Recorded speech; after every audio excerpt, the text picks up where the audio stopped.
வெண்முரசு. குருதிச்சாரல் 66. வாசிப்பது சந்தீப். துறைமேடையில் விருஷசேனனும் விருஷகேதுவும் சத்யசேனனும் அவளுக்காக காத்து நின்றிருந்தனர். கர்ணன் கிளம்பிய பின்னரே அங்கே சென்று சேர வேண்டுமென எண்ணி அவள் பிந்தி கிளம்பியிருந்தாள். தேரிறங்கியதும் விருஷசேனன் வந்து தலைவணங்கி, அஸ்தினபுரிச் செலவு அவர்களுக்கும் நமக்கும் நலம் பயப்பதாகக்க, அன்னையே என்றான். அவன் தலை தொட்டு வெற்றி நிறைக என வாழ்த்தினாள். பிற மைந்தரும் அவள் கால் தொட்டு வாழ்த்து பெற்றனர். கர்ணனும் சிவதரும் ஏறிய அரசப் படகின் அமரமுனையில் எழுந்த தலைமைக் குகன் கொம்புலி எழுப்ப படகுத்துறையிலிருந்து மேடை மேலேறிய காவலன் மறுகொம்புலி அளித்தான்.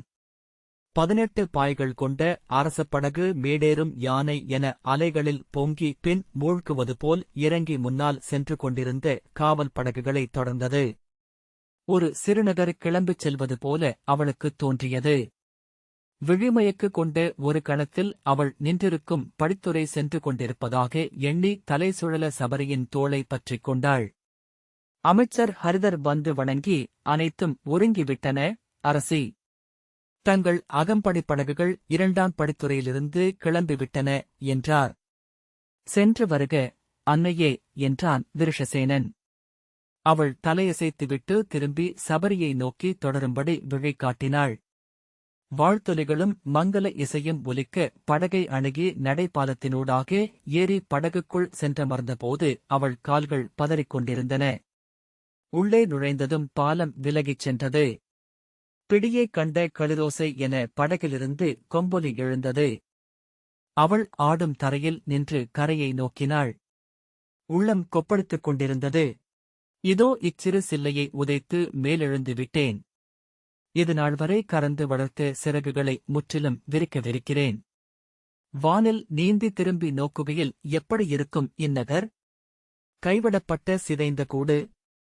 இத்தனை நாள் இங்கிருந்தோமா என்று வியக்க வைக்கும் சிறுவட்டம்.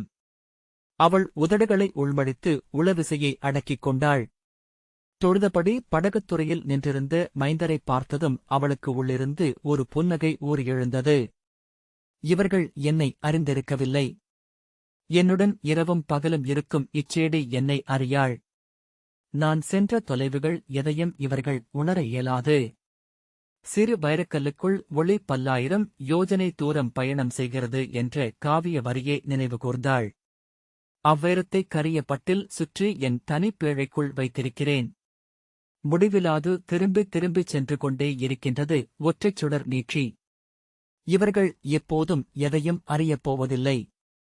படகு கொம்போசையுடன் முன்னகர்ந்தபோது அவள் திடுக்கிட்டு நிலையெழுந்து கயிற்றைப் பற்றிக் கொண்டாள்.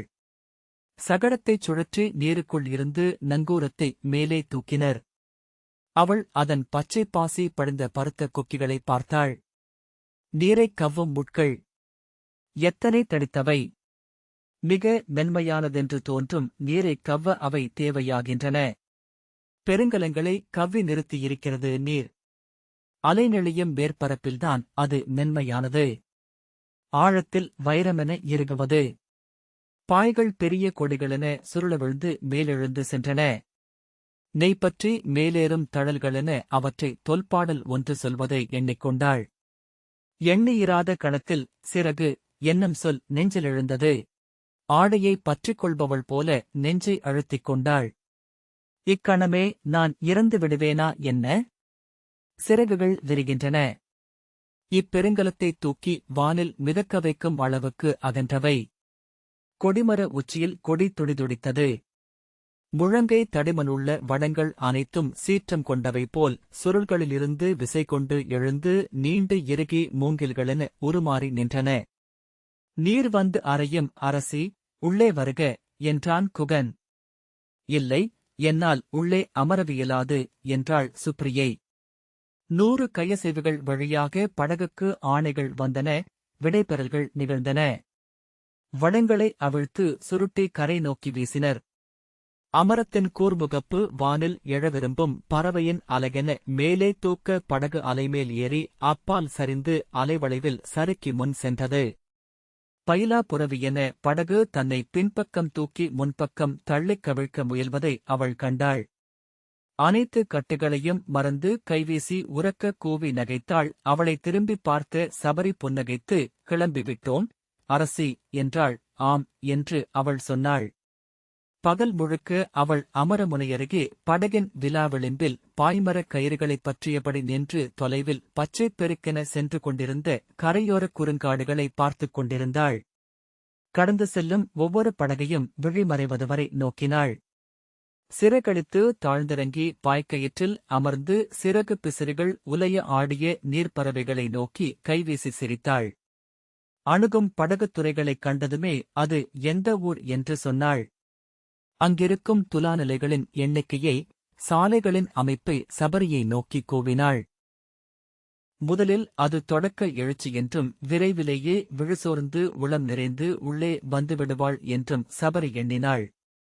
ஆனால் பகல் முழுக்க சுப்ரியை அங்கே நின்றிருக்கக் கண்டு, அரசி, கோடை வெயில் இருக்கிறது, உள்ளே வந்தமர்க என்றாள். இல்லை, நீ செல்க என்றாள் சுப்ரியை. மேலும் வெயில் எழுந்தபோது பாய்நிழலில் சென்று நின்று நோக்கிக் கொண்டிருந்தாள். கரைகளையும் வானையும் நீர்மீன்களையும் ஒரே தருணத்தில் நோக்கும்படி விழிகளை பகுத்துக் கொண்டிருக்கிறாள் என்று தோன்றியது. வெயில் தழையத் தொடங்கும் போதேனும் ஓய்வெடுக்க வருவாள் என சபரி எண்ணினாள். நீர்க்காற்று வெயிலை அறியச் செய்யவில்லை என்றாலும் பகல் முழுக்க காய்ந்த அவள் முகம் சுண்டி தேன் நிறம் கொண்டிருந்தது. தலைமயிர் காய்ந்து சிறுகீற்றுகளாக பறந்து கொண்டிருந்தது. கூச்சல்களும் நகைப்புகளும் மெல்ல ஓய அவள் விழிகள் திறந்து கனவிலென அமர்ந்திருந்தாள். அரைவாயிலில் நின்று நோக்கிய சபரி அவள் கருவிழிகள் ஓயாது அசைந்து கொண்டிருப்பதை, உதடுகள் ஏதோ சொல்லிக் கொண்டே இருப்பதை, கைவிரல்கள் பின்னி விளையாடுவதைக் கண்டாள். அந்தி எழத் தொடங்கியது. நீரிலாடிய வான் செம்மை மறைந்தது. வானம் இருண்டு முகில்கள் ஒவ்வொன்றாக அணைந்தன. நீர் கரிய வழிவாக படகுகளின் ஒளியை சிதறடிக்கும் சிற்றலைகளுடன் நெளிந்தது.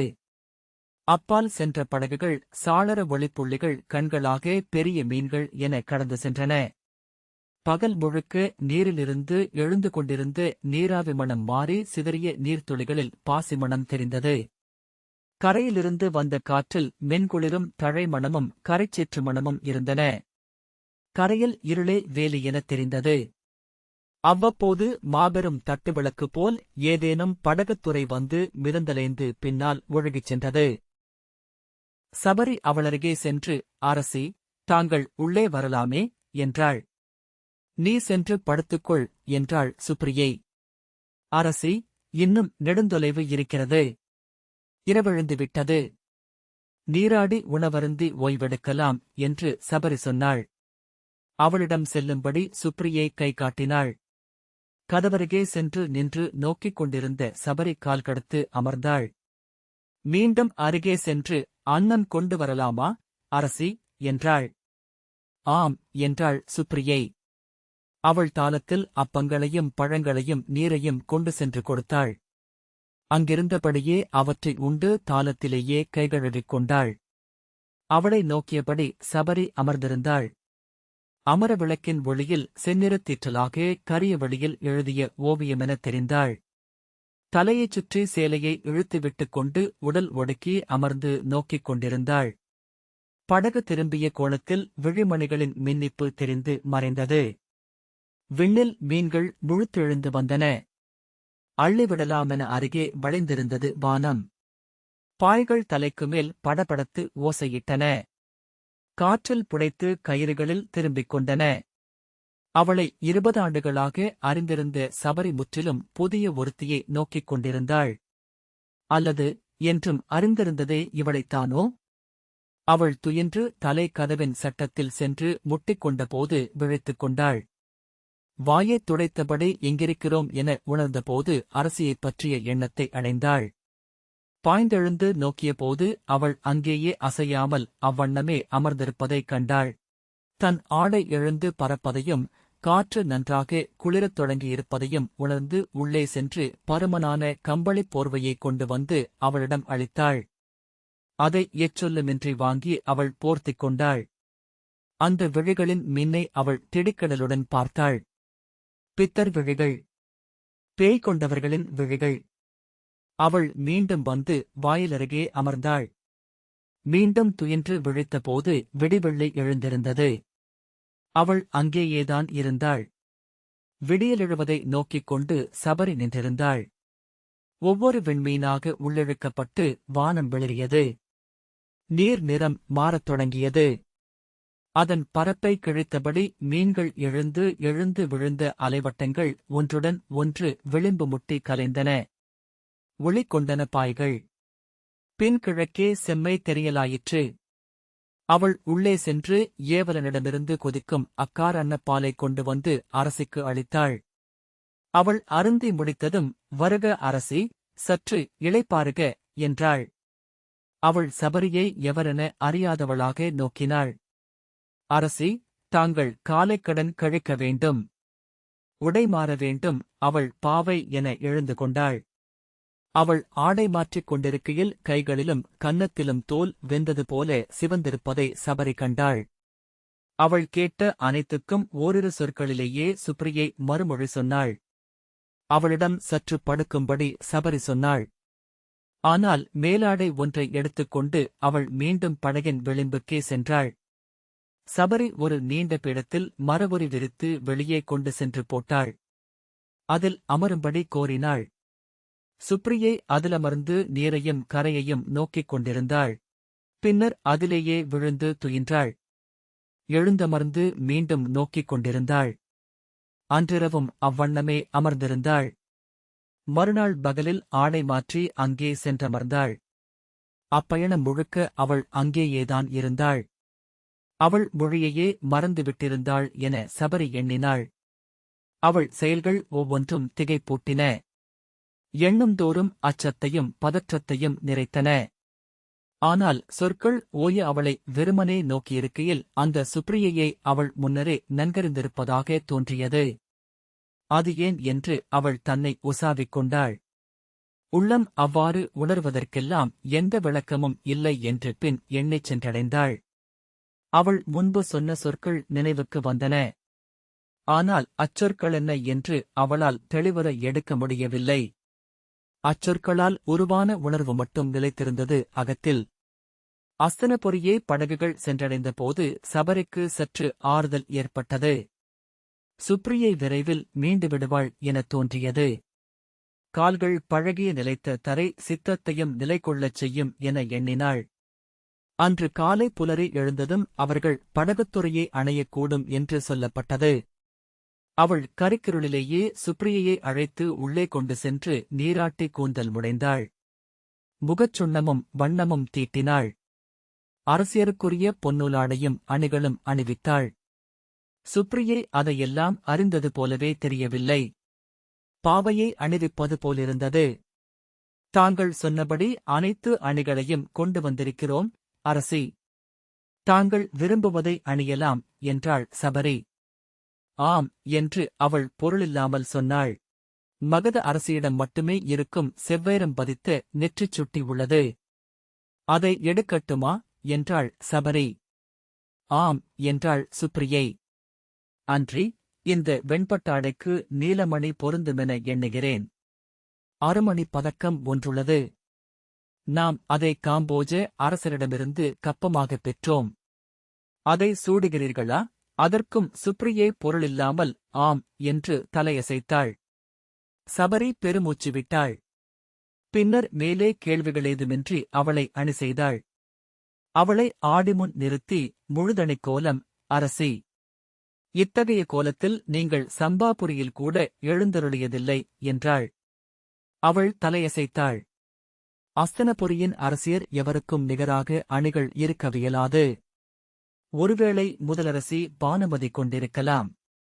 பாரத வருஷமே பணிந்து கப்பம் கட்டிய அரசரின் அரசி நீங்கள் என அறிய உங்கள் அணிகளை நோக்கினாலே போதும், அவளிடம் சீற்றமோ இகழ்ச்சியோ வெளிப்படும் என எண்ணியே அவள் அதை சொன்னாள். ஆனால் சுப்ரியை அதற்கும் ஆம் என்றாள். சபரி சலிப்புடன் பெருமூச்சு விட்டாள். இன்னும் சற்று நேரத்தில் நாம் படகுத்துறையை அடைவோம் அரசி. அங்கே தேர்கள் உருக்கமாகி நின்றிருக்கும். அங்கிருந்து சாலையில் சென்று அஸ்தனபுரியின் கோட்டையை அடைய வேண்டும் என்றாள். சுப்ரியே தலையசைத்தபடி படகின் விளிம்புக்குச் செல்ல, அரசி, தாங்கள் அங்கே நிற்கக்கூடாது. தாங்கள் தோன்றுவதற்கென நெறிகள் உள்ளன. மேலும் ஆடையும் அணியும் காற்றில் கலைந்துவிடக்கூடும் என்றாள் சபரி. அவள் தலையசைத்துவிட்டு மரவுரி விரித்த படுக்கையில் அமர்ந்தாள். படகுகள் அஸ்தினபுரியின் பெரிய அரச படகுத் துறையை சென்றடைந்ததை கொம்பொலிகளும் முரசு முழக்கமும் அறிவித்தன. ஏவல் படகுகள் அணுகி ஏவலர் இறங்கிச் சென்று நின்றனர். காவலர்கள் நிறையாக இறங்கி அணிவகுத்தனர். மங்கள இசையும் வாழ்த்தொலிகளும் எழுந்தபடியே இருக்க அரச படகு முகம் நீட்டி துறை தொட்டது. கர்ணனும் சிவதரும் நடைபாலத்தினூடாக கரை நோக்கிச் சென்றனர். அவர்களுக்கு முன் அங்க நாட்டின் சூரிய கொடி ஏந்தி ஒரு வீரன் சென்றான். கர்ணனின் யானைச் சங்கிலிக் கொடியுடன் இன்னொருவன் தொடர்ந்தான். கர்ணன் ஒளிவிடும் பொற்கவசமும் மணிக்குண்டலங்களும் செம்பருந்தின் இறகு சூடிய அங்கத்தின் மணிமுடியுமாக அரசனைக் கோலத்தில் இருந்தான். அவர்களை வரவேற்க துர்மதனும் துச்சகனும் வந்திருந்தார்கள். அவர்கள் கைகூப்பியபடி அணுக அமைச்சர் கனகரும் துணையமைச்சர் மாதவரும் பின்னால் வந்தனர். முறைமைப்படி அணித்தாலம் ஒழிந்து பரத்தையர் வரவேற்றனர். மங்கள இசை சூழ வாழ்த்தொலிகள் எழ அவர்கள் கர்ணனை வரவேற்று தேரிலேற்றி அழைத்துச் சென்றனர். அதன் பின்னரே அவர்கள் சென்ற படகு கரையணைய ஆணை எழுந்தது. படகின் முகப்பு கரைமேடையை அடைந்தபோதுதான் சபரி அவர்களை வரவேற்க படகுத்துறையில் அஸ்தினபுரியின் அரசியரான அசலையும் தாரையும் வந்திருப்பதைக் கண்டாள். அவர்களுக்குப் பின்னால் நின்றிருந்த அரசியரை அவளால் அடையாளம் காண முடியவில்லை. உள்ளே ஓடிச் சென்று மஞ்சத்தில் சாளரத் துளையினூடாக நோக்கி அமர்ந்திருந்த சுப்ரியையிடம், அரசி, அஸ்தினபுரியின் 2 அரசியர் தங்களை வரவேற்க வந்துள்ளனர் என்றாள். அது வழக்கமே இல்லை. தொல்குடி க்ஷத்திரிய அரசர்களுக்கு மட்டுமே அந்த முறைமை அளிக்கப்படுகிறது. சுப்ரியை, வந்துவிட்டோமா என்றபடி எழுந்தாள். விழிகளில் அச்சொற்களை அவள் உள்வாங்கிக் கொண்டதே தெரியவில்லை. பொறுங்கள், அரசி. நான் அனைத்தும் சித்தமான பின் அழைக்கிறேன் என்று சபரி வெளியே ஓடினாள். வெளியே கலிங்கத்தின் சூரிய கொடி ஏறத் தொடங்கியது. முரசுகளும் கொம்புகளும் முழங்கின. கலிங்கமகள் வாழ்க, அங்கநாட்டரசி வாழ்க என வீரர்கள் வாழ்த்து கூவினர். நடைமேடை நீண்டு வந்து படகின் விளிம்பை தொட்டது. சபரி அவர்களில் ஒருத்தி அவந்தி நாட்டு இளவரசி அபயை என்று அடையாளம் கண்டாள். உடனே பின்னால் நிற்பவர்களில் கௌரவ அரசியர் கௌமாரி, சகை, சுகுமாரி, சுகிர்தை அனைவரையும் அறிந்து கொண்டாள். உள்ளே ஓடிச் சென்று, அரசி, 7 அரசியர் வந்து வரவேற்பது அஸ்தினபுரியின் வரலாற்றிலேயே இதுவரை நிகழ்ந்திருக்காதென்று எண்ணுகிறேன். இது எளிய செய்தி அல்ல. நாளை சூதர்கள் பாடுவார்கள், சொல்லி அழியாது வாழும் நாள் இது என்றாள். வந்துவிட்டோமா என சுப்ரியை ஆர்வமின்றி கேட்டாள். சபரி திகைத்துவிட்டாள். ஒரு கணம் சினம் எழுந்து முகத்தை அனலாக்கியது. ஆணவத்தின் உச்சம் அது என்று தோன்றியது. அப்படி தருக்க அவள் யார்? கலிங்கத்தின் ஒரு பகுதியை ஆளும் அரசனின் இளைய அரசியின் மகள் மட்டும்தானே. சித்ராங்கதனை பேரரசன் என்று எவரும் எண்ணுவதில்லை. சென்ற முறை தங்கள் தந்தை தட்சிண கலிங்கத்திலிருந்து அவந்தி சென்றபோது அரசரின் 7ஆம் மைந்தர் வந்து வரவேற்றார் என்பதையே சூதர்களைக் கொண்டு செவிக்காவியமாக பாடச் செய்தார்கள். இதோ அவந்தியின் அரசியே வந்து நின்றிருக்கிறார்கள் என்றாள். அவள் எண்ணியது போல சுப்ரியை சினம் கொள்ளவில்லை. நன்று, நாம் இறங்கலாமா என்றாள். சுப்ரியையின் முகத்தை கூர்ந்து நோக்கிய சபரி அவள் சித்தம் பிறந்திருக்கலாமோ என ஐயுற்றாள். ஆனால் இயல்பாக எழுந்த சுப்ரியை, நாம் செய்ய வேண்டியதென் என்று அவர்கள் செய்யும் கையசைவுகளைக் கொண்டு கணித்து என்னிடம் சொல்லிக் கொண்டிரு என கூந்தலை சீரமைத்தாள். வெளியே வரவேற்கும் கொம்பொலிகள் எழுந்தன. சபரி அவள் ஆடைகளையும் குழலையும் சீரமைத்து, வருக, அரசி என அழைத்துச் சென்றாள்.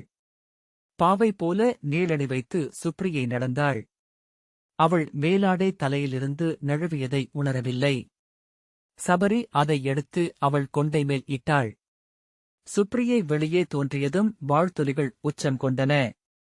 நடைமேடையினூடாக அவள் வெளியே சென்றதும் மலர் மழை பொழிந்தது. அஸ்தினபுரியின் மண்ணில் அவள் காலடி வைக்குமிடத்தில் மலரிட்டனர்.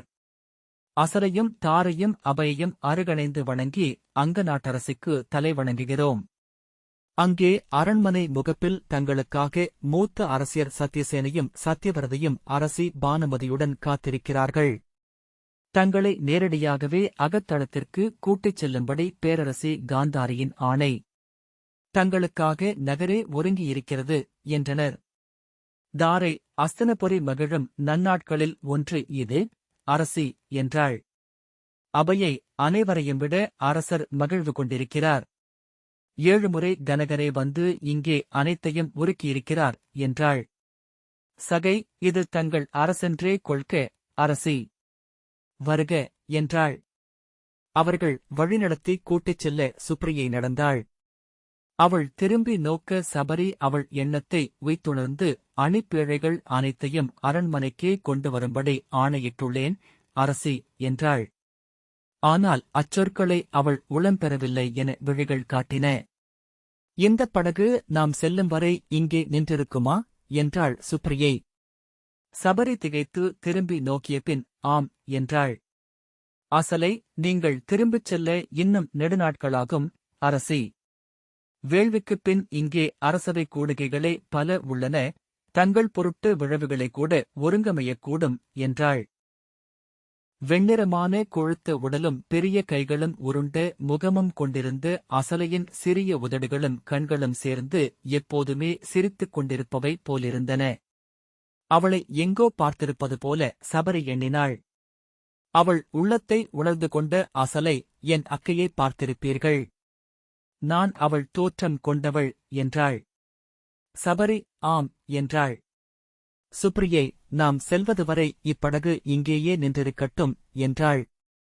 சபரி சிறு ஒவ்வாமையை உணர்ந்தபடி ஆம் அரசி, ஆணை என்றாள். அவர்கள் தேர்களை நோக்கிச் சென்றனர். பொன்முலாம் பூசிய வெள்ளித்தேர் கலிங்க கொடியுடன் நின்றிருந்தது. சபரி மீண்டும் உள எழுச்சியுடன் பொற்சுடர்தேர் அரசி, தங்களுக்காக என்றாள். ஆம் என்றாள். சபரி பெருமூச்சு விட்டாள். அவள் உள்ளம் அமைந்து அனைத்து எண்ணங்களும் அசைவிழந்தன. காவலர்கள் கரிய புறவிகளில் வேல்களுடன் அணிவகுத்து முன்னால் சென்றனர். தொடர்ந்து மங்கலச்சேடியரின் தேர்கள். அதைத் தொடர்ந்து வந்து நின்ற வெள்ளித்தேரில் ஏறும்படி அசலை கை காட்டினாள். சபரி, ஏறுக, அரசி என்றாள். சுப்ரியை படிகளில் ஏறி உள்ளே அமர்ந்தாள். தன் மேலாடையை எடுத்து முகம் மீது போட்டுக் கொண்டாள். சபரி ஏறி அமர்ந்தாள். அசலை, தேர் கோட்டை முகப்பை அடைந்ததும் திரைகள் அகலட்டும். கலிங்க அரசி மக்கள் காண நகர் நிறை கோலத்தில் செல்ல வேண்டுமென்று பேரரசியின் ஆணை என்றாள். ஆணை என சபரி தலைவணங்கினாள். திரைகள் சரிய தேர் கிளம்பியது. சுப்ரியை, நம் படகுகள் அனைத்தும் இங்கே நின்றிருக்கும் அல்லவா என்றாள். ஆம், அரசி என்ற சபரி ஏதோ நீரணங்கு அரசியைப் பற்றிவிட்டது என்ற முடிவுக்கு வந்தாள். அஸ்தனபுரியில் ஏதேனும் நிமித்திகனை எவருமறியாமல் அழைத்து அவளை நோக்கச் செய்ய வேண்டும். முடிந்தால் அணங்கு ஒழிய ஒரு வெறியாட்டையும் இரவில் இயற்றிவிட வேண்டும். அவர்களின் தேர் மேலேறி அஸ்தனபுரி செல்லும் சாலையை நோக்கிச் சென்றது. சபரி திரை வழியாக நோக்கியபோது அசலை திரும்பி சுங்க மாளிகைக்கு அருகே கங்கையின் நீர்ப்பரப்பின் அருகே கிளைப்பரப்பி நின்ற ஆலமரத்தடியில் இருந்த சிற்றாலயத்திலமர்ந்த அன்னை ஒருத்தியின் முன் கைகூப்பி நிற்பது தெரிந்தது. அருகே பிற இளவரசியர் நின்றனர். அது அம்பை அன்னையின் ஆலயம் என அவள் நினைவு கூர்ந்தாள். அஸ்தனபுரியின் அமுதகல முத்திரை கொண்ட பெருவளைவை கடந்து தேர் சென்றது. அது விரைவு கொண்டதும் சபரி பதற்றம் விலகி சாய்ந்தமர்ந்தாள். சுப்ரியை திரைகளை விலக்கி வெளியே சென்று கொண்டிருந்த குறுங்காட்டை நோக்கிக் கொண்டிருந்தாள். புதிய சாலைகள் 2 கிளை பிரிந்து சென்றன. இடப்புறம் செல்வது வேள்விக்காட்டுக்கு, வலப்புறம் அந்தணர் குடிகளுக்கு என்றாள் சபரி. அரசி, இதைப்போல ஒரு வேள்வி இதற்கு முன்னர் கார்த்தவீரியர் மட்டுமே நிகழ்த்தினார் என்கிறார்கள். சுப்ரியை மறுமொழி சொல்லாமல் நோக்கிக் கொண்டு வந்தாள். இங்குள்ள வரவேற்பைக் கண்டால் நாம் எண்ணி வந்தது எளிதில் ஈடேறுமென்று தோன்றுகிறது. அரசத்தோழர் என நம் அரசர் வேள்வியவையில் அமர்வார். அருகே நீங்களும் முடிசூடி அமர்வீர்கள். சுப்ரியை அதை கேட்டாளா என ஐயுற்று, ஆனால் ஒருவேளை அந்த உரிமையை நமக்கு மறுக்கும் பொருட்டு இந்த மிகையான வரவேற்பு அளிக்கப்படுகிறது என்றும் கொள்ளலாம் என்றாள் சபரி. அதற்கும் அவளிடம் எதிர்வினை இல்லை என்று கண்டு பெருமூச்சு விட்டு கால்களை நீட்டி கண்களை மூடிக்கொண்டாள். தேரின் குலுக்கல்களில் அவள் நீர்ப்பரப்பின் மேல் அலைவரும் படகொன்றில் அமர்ந்திருப்பதாக உணர்ந்தாள். இந்த வாசிப்பை கேட்டதற்கு நன்றி.